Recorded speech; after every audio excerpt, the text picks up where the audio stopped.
Ayudas para la plena certidumbre. Estas cosas os he escrito a vosotros que creéis en el nombre del Hijo de Dios, para que sepáis que tenéis vida eterna, y para que creáis en el nombre del Hijo de Dios. 1 Juan 5:13. Cuán sencillo es todo esto.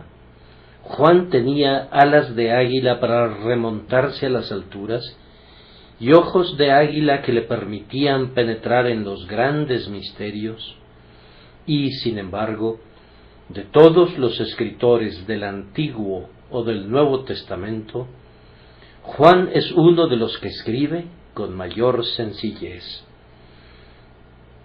No se esfuerza nunca por mostrarnos la grandeza de su mente o lo grandioso de su retórica.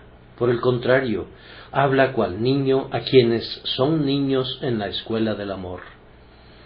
Yo quisiera que todos los que procuramos enseñar a otros recordáramos esto y que nuestra presencia menguara en nuestra lección.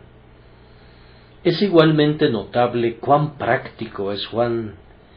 Cuando escribe, siempre tiene una intención digna en cada línea. Estas se han escrito, dice, y explica cuál es el propósito al escribir el registro. Estas epístolas no están escritas para deslumbrarnos, ni para conducirnos a la especulación, ni para gratificar nuestra curiosidad, sino que han sido escritas para que sepáis que tenéis vida eterna. El objetivo práctico pudiera parecer algo trivial para los muy ambiciosos entusiastas del pensamiento moderno, pero Juan sentía una profunda veneración por asuntos que los modernos desprecian. Los lugares comunes de la teología son los pastos más verdes en los que las ovejas de Dios se alimentan y descansan.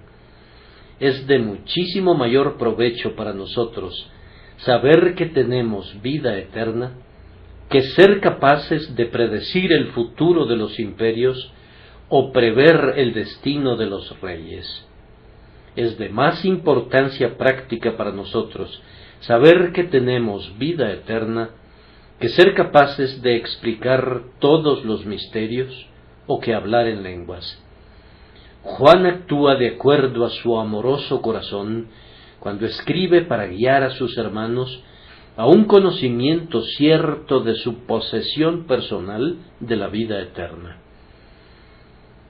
Comunica su propósito para que él mismo pueda servir de ayuda para lograrlo, pues al informar a los hombres de entendimiento el motivo por el que escribe, los incita a ver su propósito y a avenirse a él. Estas cosas os he escrito a vosotros que creéis en el nombre del Hijo de Dios, para que sepáis que tenéis vida eterna, y para que creáis en el nombre del Hijo de Dios. Queridos amigos, si este es el designio del inspirado apóstol, no nos tardemos en cooperar con él. Oremos esta mañana pidiendo la plena certidumbre de la fe, para que sepamos con certeza que la vida eterna palpita en nuestros corazones. Que ustedes que no han creído en Jesús sientan un ferviente deseo en el interior de sus espíritus de dar ese paso preliminar y se conviertan así en creyentes en el Hijo de Dios. Entonces, vayan al texto y consideren con nosotros, primero, para quién fue escrito. Estas cosas os he escrito a vosotros que creéis en el nombre del Hijo de Dios. En segundo lugar, ¿con qué fin fue escrito? Para que sepáis que tenéis vida eterna. Esto nos conducirá a considerar, en tercer lugar, cómo lo escrito en esta epístola conduce a esta bendita confianza. Y luego, por último, tendré que solicitar su atención a un asunto agregado que nunca es olvidado por Juan, aun cuando escribe con el propósito de promover la más elevada forma del logro cristiano. para que creáis en el nombre del Hijo de Dios. Ellos ya creían en el sagrado nombre, con todo, seguía siendo una parte de su propósito confirmarlos en esa fe y conducirlos a grados más elevados de ella. Que el Espíritu Santo haga provechosa nuestra meditación. Primero, entonces, brevemente, ¿para quién fue escrito esto? Es importante observar el destinatario de una carta, pues yo pudiera estar leyendo una comunicación dirigida a alguien más, y si contuviera buenas nuevas, podría estarme engañando si me apropiara de esas nuevas. Esta epístola y este texto específico en ella fueron escritos para todos aquellos que creen en el nombre del Hijo de Dios. En una parte de la epístola dice: os escribo a vosotros, hijitos. Luego dice: os he escrito a vosotros, jóvenes. Más adelante dice: os he escrito a vosotros, padres. Pero aquí les escribe a bebés, a jóvenes y a padres englobados bajo la única descripción incluyente de quienes han creído en el nombre del Hijo de Dios. Nuestro discurso es, por tanto, para todos los que son creyentes en Cristo. Hijito, tú que acabas de comenzar la vida espiritual, quisiéramos que llegaras a tener la confianza de que tienes vida eterna. Joven que luchas enconadamente con el pecado, quisiéramos verte fortalecido para tu conflicto por saber que tienes vida eterna. Y ustedes, padres, esperemos que no hayan llegado hasta este punto sin ese conocimiento. Pero ya sea que lo hicieran o no, estas cosas están escritas para que en sus años maduros ustedes lleguen a alcanzar la plena convicción de que la vida de Dios es robusta en su interior. Ninguna persona, ya sea joven o vieja, está excluida de este texto a menos que sea una persona incrédula. Este texto no está escrito para incrédulos, es para todos los que confían en Jesús, pero no es para nadie más. Si ustedes preguntan por qué no está dirigido a los incrédulos, yo respondo simplemente que es porque sería ridículo desear que las personas tuvieran la certidumbre de algo que no es cierto. Juan nunca deseó que un hombre que no hubiera creído en Jesucristo pensara siquiera que tenía vida eterna, pues eso sería un error fatal. El que rehúsa creer en el Hijo no verá la vida. ¿Cómo entonces pudiera tener la seguridad de poseerla? La fe antecede necesariamente a la certidumbre. Se tiene que tener primero la hierba de la fe antes de que se pueda tener el grano maduro de la certidumbre. Queridos amigos, no sueñen con tener la certeza de la salvación sin haberse asegurado de que se han confiado al Salvador crucificado. La expiación presentada por Jesucristo, el Hijo de Dios, da la seguridad de la salvación a todos los que confíen en ella, pero a nadie más. Eso sería cambiar el orden estipulado de las cosas. Sería hacerles a ustedes un daño real y tal vez fatal si los condujéramos a dar por sentado que tienen vida eterna antes de que hubieran creído sin reservas en el Señor Jesucristo. El que cree en el Hijo tiene vida eterna, pero el que rehúsa creer en el Hijo no verá la vida, sino que la ira de Dios está sobre él. Hablo, por tanto, a todos los que han venido a Cristo, prescindiendo de cuán imperfecta y subdesarrollada pudiera ser todavía su vida espiritual, pero no invito a nadie más al banquete de la gozosa confianza. Como con una encendida espada desenvainada, las palabras de Juan guardan el camino como lo hizo el querubín a la puerta del paraíso. Sus palabras estas cosas os he escrito a vosotros que creéis en el nombre del Hijo de Dios, impiden que todo aquel que no hubiere creído en Jesús soñara con tener la vida eterna. ¿Qué tienes que ver con el reposo y la paz y la bienaventuranza de la plena seguridad, a menos que hubieras recibido al Salvador designado en la confianza de tu corazón? Podemos deducir de este comunicado dirigido a todo el pueblo de Dios y a nadie más, que en el mundo hay algunos verdaderos creyentes que no saben que tienen la vida eterna. Un número muy notable de verdaderos creyentes desconoce este hecho alentador. Por ejemplo, ciertos cristianos creen que aun si son salvos ahora, todavía pudieran perderse, que aun si tienen la vida de Dios en ellos, esa vida pudiera extinguirse. Amados, yo ruego por ustedes pidiendo que sepan que tienen vida eterna y no una vida temporal. La vida que imparte el Espíritu Santo al creyente no es una cosa de días y semanas y meses y años. Su morada está en la región de la eternidad. La vida que Dios pone en nosotros es prácticamente una vida divina, gracias a la cual somos hechos participantes de la naturaleza divina, habiendo huido de la corrupción que hay en el mundo a causa de la concupiscencia.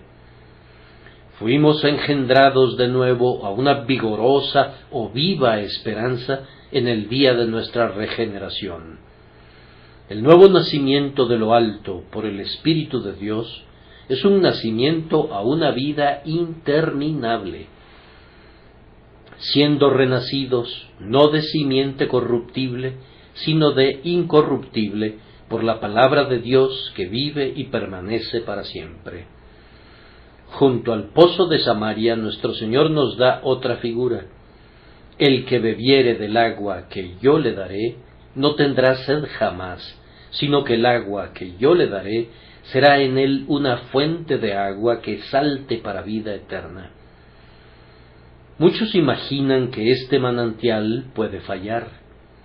No me aventuraré a decir cuánto consuelo pierden los amados hijos de Dios, porque no captan la absoluta inmortalidad de la nueva vida. Pero esto sí diré, que para mí es la propia corona y gloria del Evangelio, que si yo recibo a Jesús en mi alma, y el Espíritu Santo me imparte la nueva vida, recibo una bendición eterna. ¿No ha dicho Jesús: yo doy a mis ovejas vida eterna, y no perecerán jamás, ni nadie las arrebatará de mi mano? Además, un gran número de miembros del pueblo de Cristo, que pudieran ser perfectamente sanos en la visión doctrinal de la naturaleza de esta vida, no saben que la poseen en este momento presente si son creyentes. Me he dado cuenta de que cuando tratan de escribir sobre este texto, aun los comentaristas y la mayor parte de los predicadores que nos han dejado sermones impresos al respecto, leen el texto como si dijera: para que ustedes sepan que tendrán vida eterna. Hablan acerca de la plena seguridad de que un día habremos de entrar en la gloria. Les pido que me disculpen, pero el texto no dice nada de ese tipo. Es para que sepáis que tenéis vida eterna, aún aquí, en esta hora presente. La vida espiritual que está en el creyente en este momento es la misma vida que estará en él en el cielo. La vida de gracia es la vida de gloria en ciernes, es la misma vida, solo que es menos desarrollada. En el artículo de la muerte no recibiremos otra vida que la que tenemos mientras moramos temporalmente aquí abajo. La muerte pone un sello en lo que es, pero no produce nada. Tiene que haber un cambio muy palpable obrado en el cuerpo, pero en cuanto al espíritu, la vida de Dios que está en él ahora es la vida que morará en él a lo largo de toda la eternidad. Nuestra vida de fe es vida eterna. Queremos que los hijos de Dios que creen en Jesús estén convencidos de que la llama sagrada que enciende su lámpara hoy es el mismo fuego que brillará delante del trono de Dios por siempre. Ellos ya han comenzado a ejercitar esas santas emociones de deleite y gozo que serán su cielo. Ellos ya poseen en alguna medida esas percepciones y esas facultades que serán suyas en la gloria. Recordemos eso y sepamos que, como creyentes, nosotros tenemos vida eterna. Además, hay algunos cristianos que creen en todo esto y cuya teoría es perfectamente correcta, pero, con todo, cada uno de ellos clama: yo necesito saber que tengo vida eterna, necesito una más plena certidumbre de salvación de la que ya he conseguido. Ese es también nuestro deseo para ustedes, pues si saben que han creído en Jesús, han sido ciertamente vivificados con la vida eterna y deberían saberlo. Pero el texto está dirigido exclusivamente a quienes han creído. Si tú no has creído en el glorioso nombre del Bienamado, entonces acude de inmediato y pon tu confianza en Él. Este es el Evangelio para todo incrédulo. Cree en el Señor Jesucristo y serás salvo, pues el que creyere y fuere bautizado será salvo, mas el que no creyere será condenado. Un incrédulo puede tener una seguridad de que se perderá, pero no puede tener una certeza de ser salvo o de que alguna vez lo será. Primero, cree en el nombre del Hijo de Dios, quien apareció para quitar el pecado. Confía en su gloriosa persona, en su obra terminada, en su sacrificio acepto, en su intercesión prevaleciente y en su glorioso advenimiento que todavía ha de suceder. Míralo a Él y sé salvo. Descansa sobre el único fundamento que Dios ha puesto en Sión, y entonces a ti te será enviada la palabra de esta consolación, pero sólo entonces. Entonces, en segundo lugar, tengo que mencionar ahora con qué fin ha escrito Juan. Cuando él dice, para que sepáis que tenéis vida eterna, pienso que lo primero que quiso decir es que sepan que todo aquel que cree en Jesucristo tiene vida eterna. Esto no es un hecho acerca de ti y de unos cuantos solamente, sino que es una verdad general. Todo aquel que crea en el nombre del Hijo de Dios tiene vida eterna. No podemos dudar de eso. No es un asunto de inferencia y deducción, sino que es una revelación de Dios. No has de formarte una opinión al respecto, sino que has de creerlo, pues el Señor lo ha dicho. Escucha estas palabras de 1 Juan 5:1. Todo aquel que cree que Jesús es el Cristo es nacido de Dios. Así lo dice el Espíritu de Dios y así debe ser. No necesitamos ninguna otra evidencia. Si recibimos el testimonio de los hombres, el testimonio de Dios es mayor. El Espíritu de Dios da testimonio de esto, y como el Espíritu es verdad, su testimonio es ciertamente verdadero. Acepta su testimonio y no pidas otro. Está escrito en 1 Juan 5:12, el que tiene al Hijo, tiene la vida. El que no tiene al Hijo de Dios, no tiene la vida. Este es el invariable testimonio de toda la Escritura y especialmente de los escritos del apóstol Juan. ¿Cuántas veces insiste en que el creyente tiene vida eterna?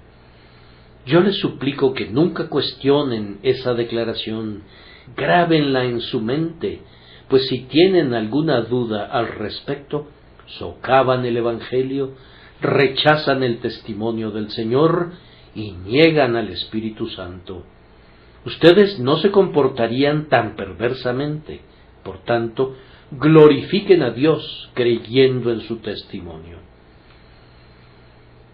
Pienso que Juan quiso decir en este pasaje algo más, y lo consideraremos como un hecho, es decir, quiere que sepamos que tenemos personalmente vida eterna, haciéndonos saber que creemos personalmente en Jesús. Una cosa es creer que todo creyente tiene vida eterna, pero es algo muy diferente saber que yo soy un creyente y que por eso mismo tengo vida eterna. He leído acerca de un individuo que cayó al agua y cuando se hundía vio un arco iris arriba en el cielo. Pensó, Dios hizo un pacto de no destruir la tierra con un diluvio, y no obstante, eso no es ningún consuelo para mí, pues me temo que voy a ahogarme. Las provisiones más grandes de la gracia no nos sirven de nada a menos que tengamos un interés personal en ellas. Es cierto que todo creyente tiene vida eterna, pero ¿de qué me sirve si no soy un creyente? Es una cosa muy singular que la gente no sepa si cree en Jesús o no, pues es un conocimiento comprobable. Yo sé si pienso, yo sé si resuelvo, yo sé si dudo, por tanto, debería saber si creo. Pero, como saben, la naturaleza humana experimentó una terrible torcedura en la caída, y ha caído en una región muy nebulosa, de manera que los ojos del entendimiento ahora sólo miran oblicuamente, y el aire que la rodea es desagradablemente húmedo. Tal vez me pidan que hable por mí mismo, pero yo les aseguro que eso es lo que hago, pero al mismo tiempo no dudo en decir lo mismo de ustedes, de ti, mi diestro amigo, que eres tan maravillosamente lúcido. No me sorprendería que fueras el más ciego y el más confundido de todo el grupo. La peor oscuridad es la que ciega tanto a un hombre que piensa que puede ver mejor que otras personas. Todos nosotros estamos en un estado tan confuso que no debemos sorprendernos ante ningún enunciado o sentimiento extraños. Cuando oyes que hay hermanos que aseveran que una persona que no tenga la certeza de creer tiene que ser necesariamente un incrédulo, puedes decirte, ese amigo no lo sabe todo. No hay forma de estimar la inconsistencia y contradicción posibles de la mente humana. Yo me he encontrado a veces en algún estado mental en que he cuestionado la posibilidad de que haya un grano de gracia en mí, y sin embargo me he aferrado a Jesús con un mortal apretón de mano. En tales momentos mi mente ha operado mórbidamente y su camino ha sido trastornado. Bunyan habla de haber sido muy revolcado por todos lados en sus pensamientos, y mi condición mental casi ha coincidido con eso. Es muy posible que un hombre sea un creyente muy sólido, y no obstante, que cuestione si tiene alguna chispa de fe. He oído que algunos ministros ridiculizan ese estado de cuestionamiento interior, y ciertamente es ridículo para todos, excepto para quienes lo experimentan. Si alguna vez te aqueja esa lastimosa afección, la absurdez de tu enfermedad no disminuirá su dolor. Nuestras aflicciones mentales no tienen que ser lógicas, pueden estar llenas de angustia y sin embargo podrían ser sumamente irrazonables. Probablemente conozcan a algunas personas que son excesivamente nerviosas. Tienen miedo de que caigan los cielos o de que la tierra se parta. Eso es muy estúpido, pero la agonía generada por eso es muy real. Hay muy poco del espíritu cristiano en el hombre que puede aumentar el tormento mental convirtiéndolo en una burla. Eso no es derramar aceite en la herida, sino frotar sal en ella. Sin duda, las dudas que muchos tienen acerca de su seguridad personal son muy irrazonables, pero no por eso un siervo de Dios ha de escarnecer a quien las sufra, pues el Señor Jesucristo tenía compasión del ignorante. Él no quebró la caña cascada, ni apagó el pábilo que humeaba, y tampoco debemos hacerlo nosotros. Yo he sido personalmente enseñado a ser tierno con los pobres que dudan, pues con frecuencia he sido uno de ellos. Daría a veces todo lo que tengo por ser capaz de sentirme siquiera como el más insignificante miembro de la familia del Señor. En este momento yo disfruto de una plena seguridad, pero no siempre estoy en la cima del monte, y por tanto tengo entrañas de compasión para con otros, porque yo mismo estoy cercado por la debilidad. No podemos juzgar duramente como si las cosas fueran como quisiéramos ordenarlas teóricamente, sino que debemos tratar con las cosas como son. Y no puede cuestionarse que algunos de los mejores creyentes son a veces sometidos severamente a eso, es decir, si son creyentes en absoluto. La oración de Juan es que tales personas, sí, y que todos los creyentes puedan conocer con una certeza más allá de toda duda que tienen vida eterna. Hasta aquí la naturaleza humana está tan descoyuntada que es necesario que les diga lo que pareciera ser superfluo que les diga, que es posible la plena certeza de poseer la vida eterna. La Iglesia de Roma enseña que nadie puede tener la certeza de tener vida eterna, excepto unos cuantos a quienes pudieran serles dadas revelaciones sobrenaturales. Ese tipo de doctrina persiste en el aire del protestantismo. Muchas personas piensan lo mismo, aunque no lo digan. Es imposible saber si ustedes han sido vivificados.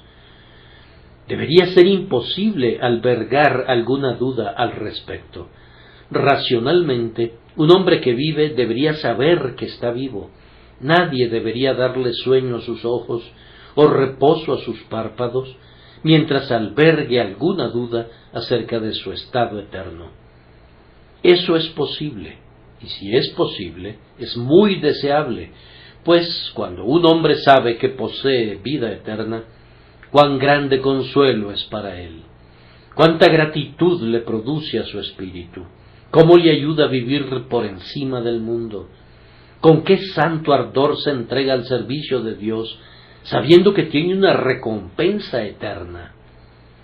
No tiene que desperdiciar el tiempo calculando evidencias y examinándose perpetuamente, pues se ha examinado y se ha apoyado en Cristo y sabe que tiene vida eterna. Con cuánta rapidez progresa, pues deja los rudimentos y sigue adelante a la perfección. Sin cuestionar más, muestra una santa intrepidez y va de poder en poder, en embelesada comunión y en extática dicha. Avanza de gloria en gloria y su fe materializa para él, aun mientras se encuentra aquí abajo, los goces que están reservados para los redimidos. Lo repito, si la plena certeza es posible, entonces es eminentemente deseable. Y voy un poco más lejos. Es nuestro deber obtener la plena seguridad. ¿No se nos habría ordenado que procuremos hacer firme nuestra vocación y elección si no fuera justo que tengamos seguridad? Estoy seguro de que es bueno que un hijo de Dios sepa que Dios es su Padre y que nunca tenga alguna duda en su corazón en cuanto a su condición de hijo. Yo sé que es bueno que un alma que está desposada con Cristo conozca el dulce amor del esposo y que no tolere nunca que alguna nube de sospecha se interponga entre el alma y el pleno goce del amor de Cristo. Por tanto, yo quisiera exhortarlos a que prosigan hasta saber que tienen vida eterna. Hermanos míos, Juan, muerto, aún habla por este libro. Él los llama a saber que el Hijo de Dios ha venido y que nos ha dado entendimiento para conocer a aquel que es verdadero, y que estamos en aquel que es verdadero, es decir, en su Hijo Jesucristo. Como creyentes nos ordena que reposemos firmemente nuestras almas sobre la promesa de nuestro Dios fiel.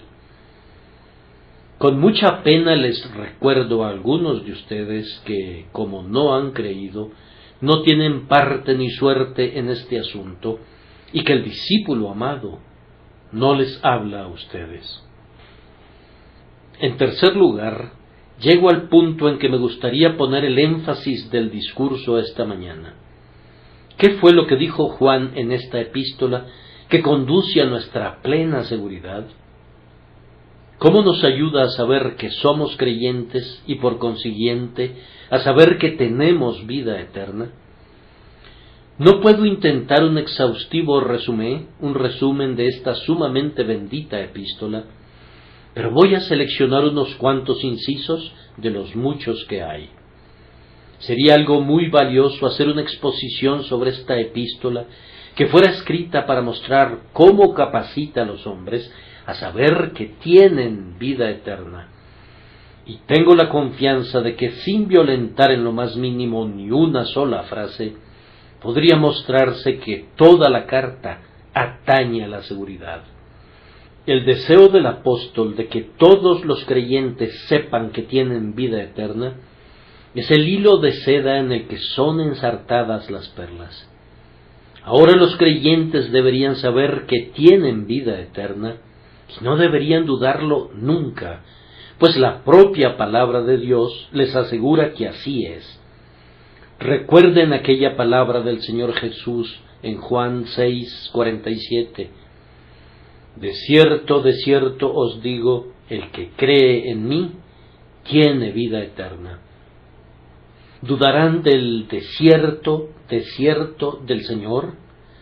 La palabra de Cristo, aun sin el apoyo de ninguna evidencia externa, es más que suficiente para satisfacer a toda mente agraciada. Sea Dios veraz y todo hombre mentiroso, sí, que toda circunstancia sea mentirosa. Todo lo que hemos considerado como evidencia debe ser considerado como una mentira si niega la declaración del Señor. De esta sencilla fe en Dios viene naturalmente la seguridad por la operación del Espíritu de Dios en el corazón. Tomen una leche pura, no adulterada, y déjenla reposar, y pronto obtendrán crema. La fe es la leche, y la plena seguridad es la crema en ella. Y cuando haya permanecido el tiempo suficiente, pueden observar la rica crema de la santa confianza sobre su superficie. El testimonio de Dios es verdadero y por tanto debe ser creído, sí, debe ser creído con plena certeza. De acuerdo a todos los rectos principios, la seguridad debería aumentar en función del lapso durante el cual la fe se ocupa de la promesa segura. Yo he confiado mi alma en Cristo, por tanto, tengo vida eterna. ¿Cómo lo sé? Lo sé porque el Espíritu de Dios lo ha declarado así en la palabra de Dios. Así ha hablado Él. El que cree en el Hijo tiene vida eterna. Yo creo en el Hijo y por tanto tengo vida eterna. ¿Me aseguran los amigos que ven la vida en mí? Se los agradezco mucho, pero no necesito su evidencia. El que cree tiene el testimonio en sí mismo.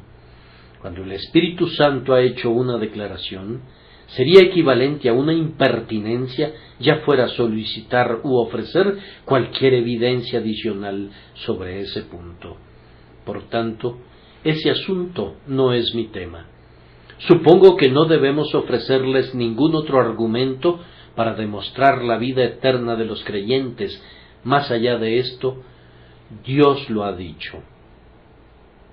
El asunto que puede ser argumentado al respecto es este: creo en Jesús, soy un creyente en tal sentido que tengo vida eterna. Busquemos en la epístola para encontrar una ayuda en esta investigación.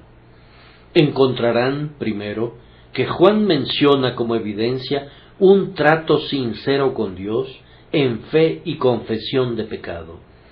Naturalmente los hombres caminan en oscuridad o falsedad para con Dios, pero cuando hemos creído en Jesús, comenzamos a caminar en la luz de la verdad. Lean en el primer capítulo de la epístola, del versículo 6 al 9. Si decimos que tenemos comunión con Él y andamos en tinieblas, mentimos y no practicamos la verdad. Pero si andamos en luz, tenemos comunión unos con otros, y la sangre de Jesucristo su Hijo nos limpia de todo pecado.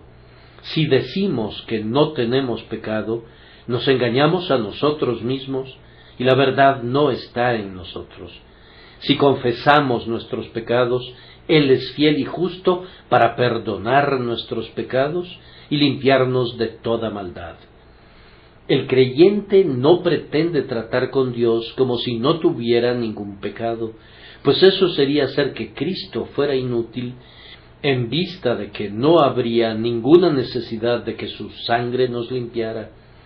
No dice que ahora vive sin pecado, pues eso sería hacer de su limpieza una cosa del pasado, mientras que el Espíritu enseña que es un asunto del presente que atañe a nuestro presente caminar con Dios.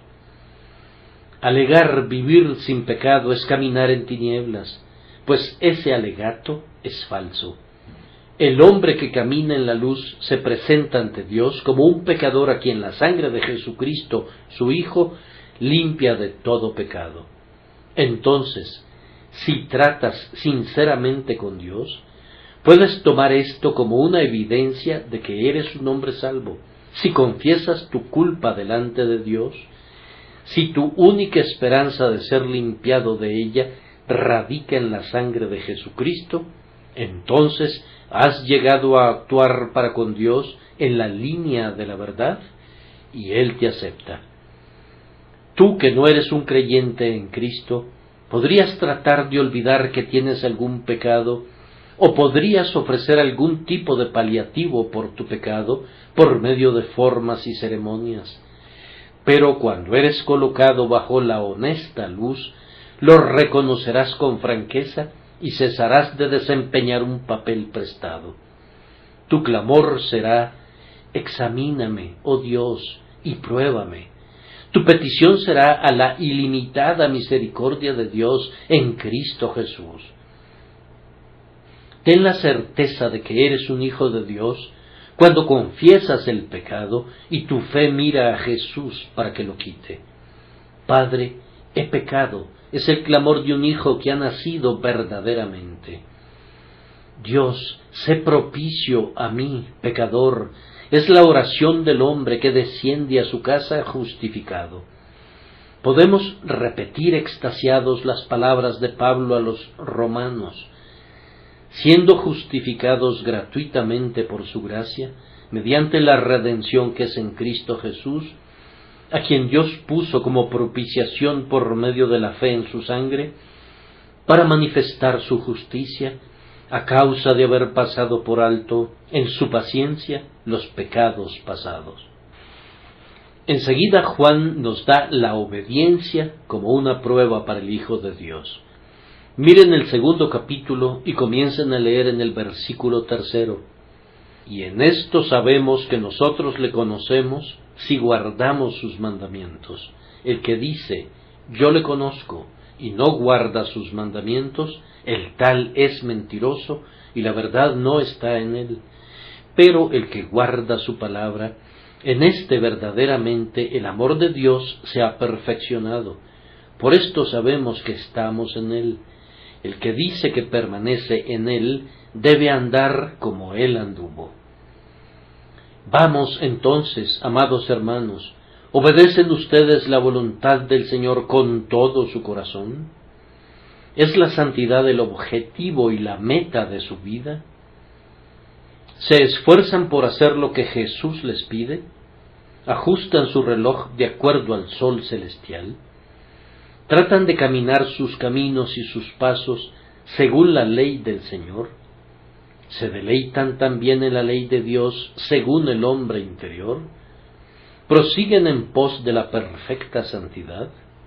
Entonces, amado hermano, tú eres siervo de quien obedeces.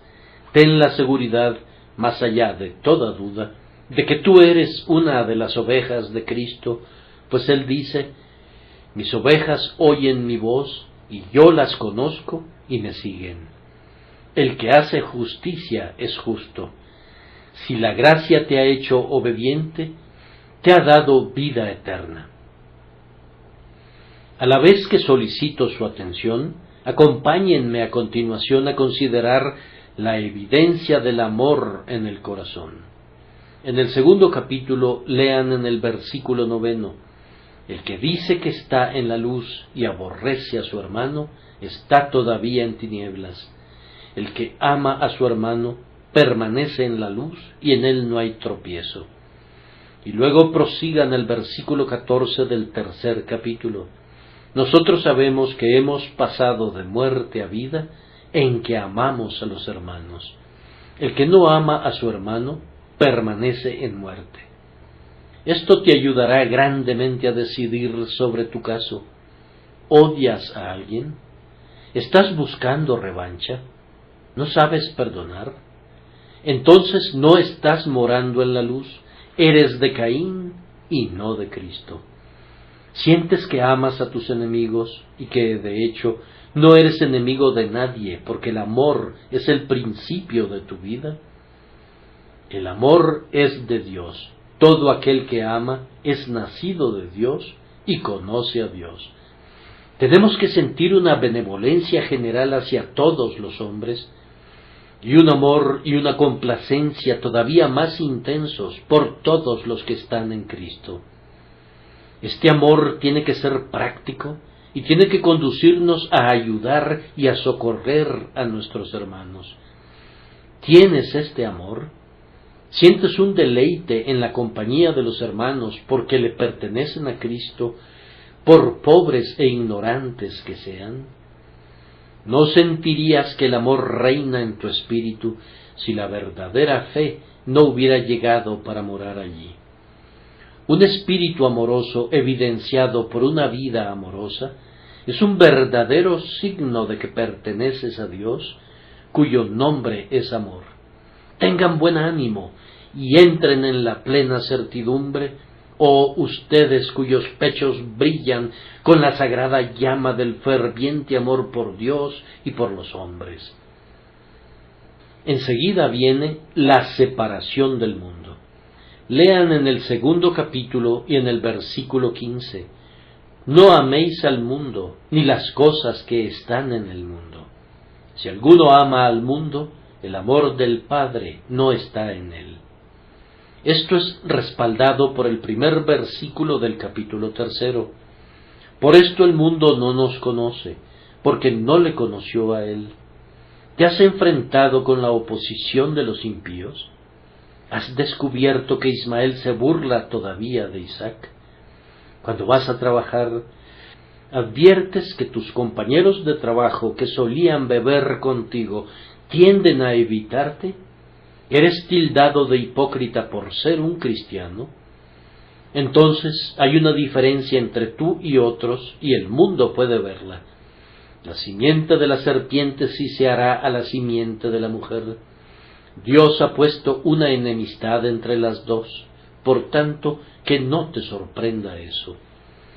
¿No dijo nuestro Señor: si el mundo os aborrece, sabed que a mí me ha aborrecido antes que a vosotros?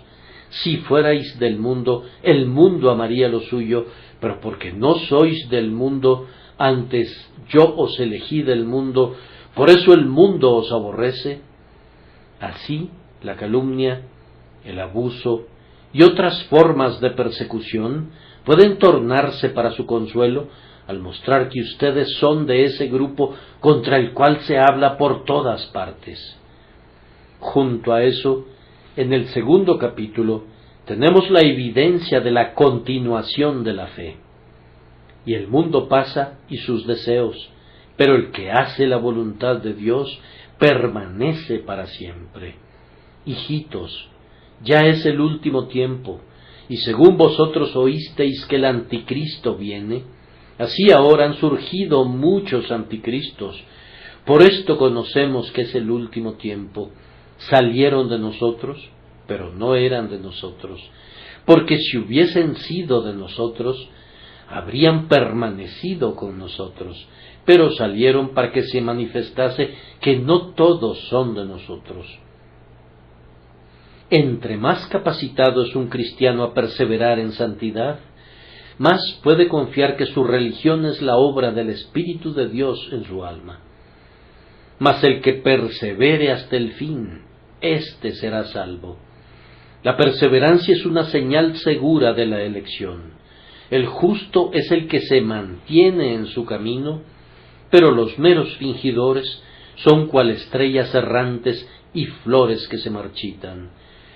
Lo que viene y se va no es de Dios.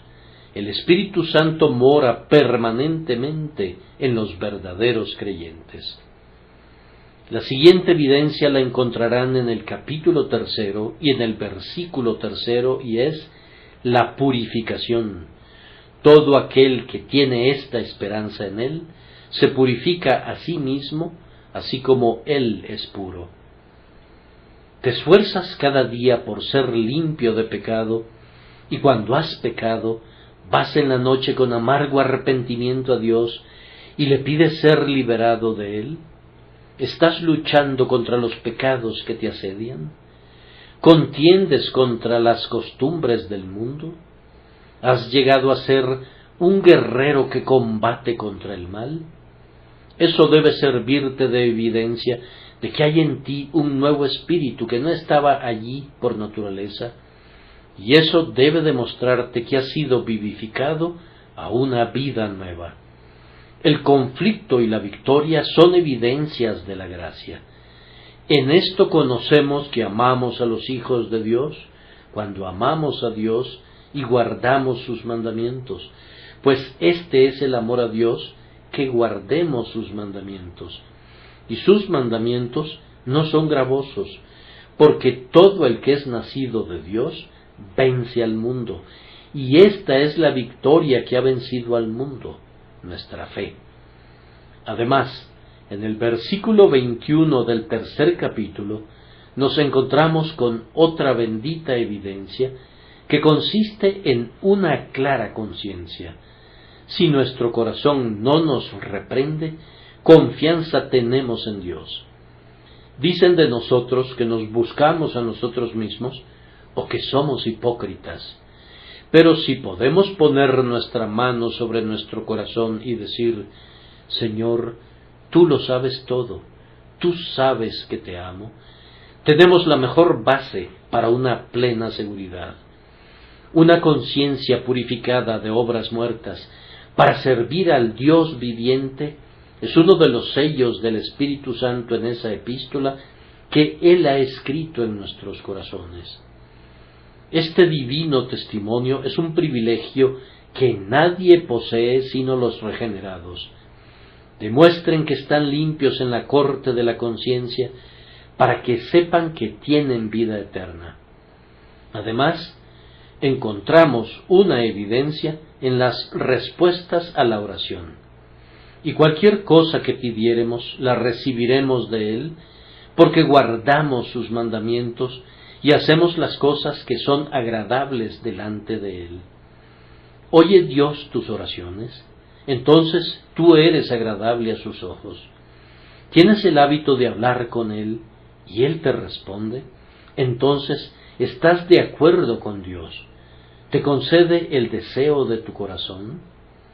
No es porque te deleitas en Él. Él no oye a los que intencionalmente viven en pecado, pero Él oye a todo aquel que hace su voluntad. Puedes mirar a toda oración respondida como otra señal del amor de Dios por ti en Cristo Jesús, tu Señor. Adherencia a la verdad es otra ayuda para la plena certeza. Lean todo el capítulo 4. Amados, no creáis a todo espíritu, sino probad los espíritus si son de Dios, porque muchos falsos profetas han salido por el mundo. En el versículo 6 dice: nosotros somos de Dios. El que conoce a Dios nos oye. El que no es de Dios no nos oye. Leí el otro día una declaración de un cierto teólogo docto en la que afirmaba que la doctrina evangélica que nosotros predicamos no es el cristianismo, sino el paulinismo. Mediante esa expresión, ese teólogo se condenaba a sí mismo. Juan dice: nosotros somos de Dios. El que conoce a Dios nos oye. El que no es de Dios no nos oye. En esto conocemos el espíritu de verdad y el espíritu de error. El que no oye a los apóstoles no oye al maestro de ellos.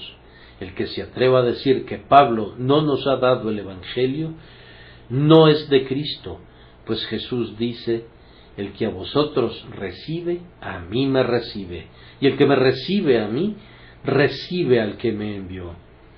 El testimonio del Espíritu Santo dado por medio de labios apostólicos es tan seguro como el testimonio dado por el propio Hijo de Dios. Y es una categórica rebelión contra el Espíritu Santo graduar sus expresiones, ya sea que vengan a través de profetas, apóstoles o de Cristo mismo.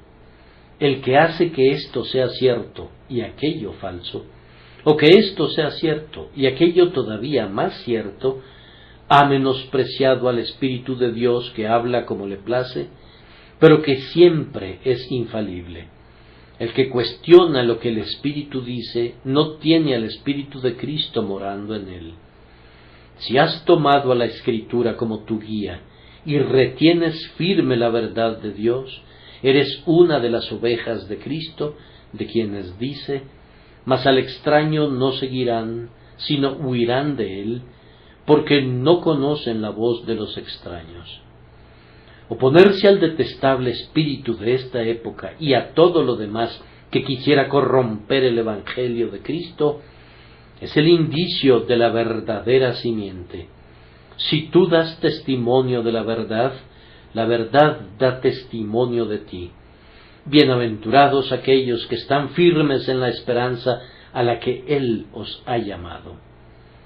Una de las mejores evidencias de la verdadera fe y una de las mejores ayudas para alcanzar la plena certeza es una santa familiaridad con Dios.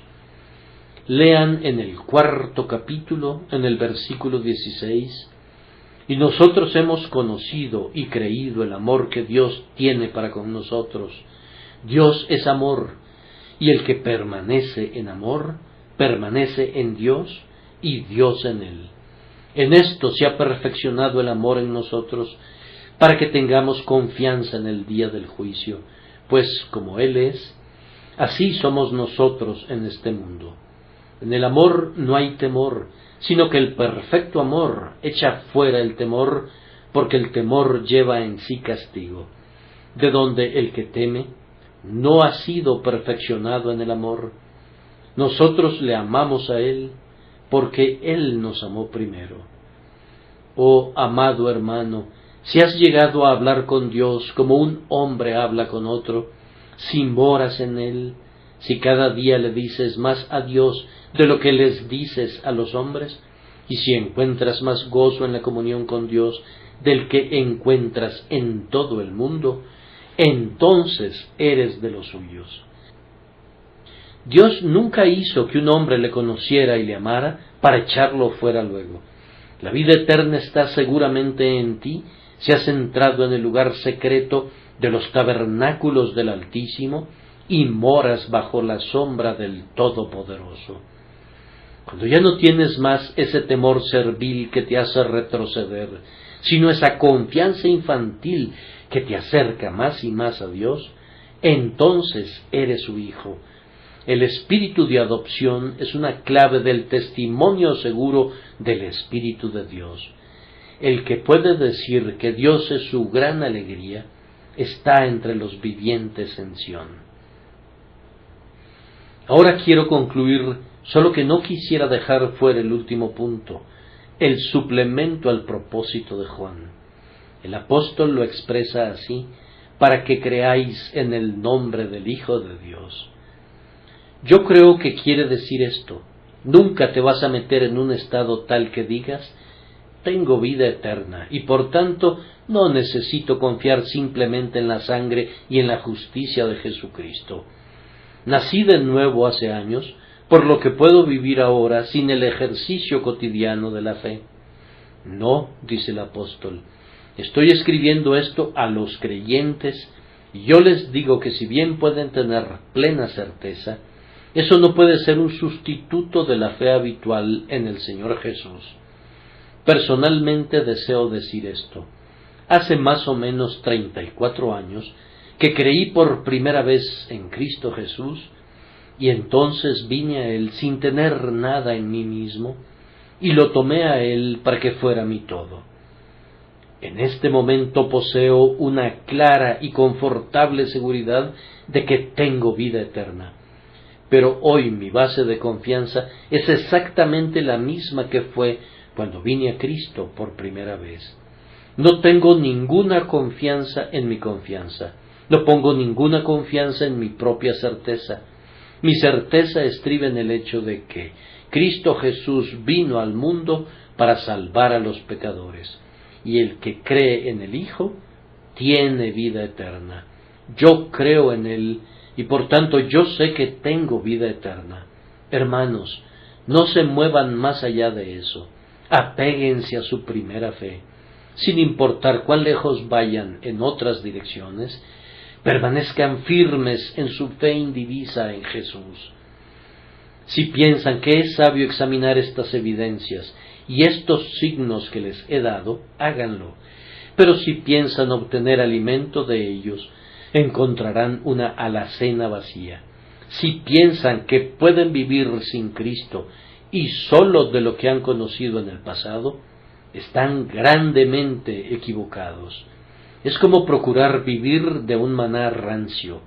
Ninguno de ustedes habría hecho eso en el desierto. Pronto lo habrían desechado. Cuando tenía más de un día, criaba gusanos y hedía. Cualquier cosa sobre la que pongas tu mira fuera de Cristo se pudrirá a su tiempo, de manera que la aborrecerás. Amados, cada vaso, ya sea un gran frasco o una copita, debe colgar de un clavo que está sujetado en un lugar seguro. Si te apartas de Jesús, te vas a extraviar en una tierra de tinieblas y de sombra de muerte. Si soy un hijo de Dios o no, es una cuestión que no voy a discutir hoy. Yo soy un pecador, y Jesucristo vino para salvar a los pecadores, y aquellos que confían en Él son salvos. Por tanto, yo confío en Él. Por tanto, yo soy salvo. La palabra de Dios lo declara. Bendito sea su nombre por los siglos de los siglos. Amén.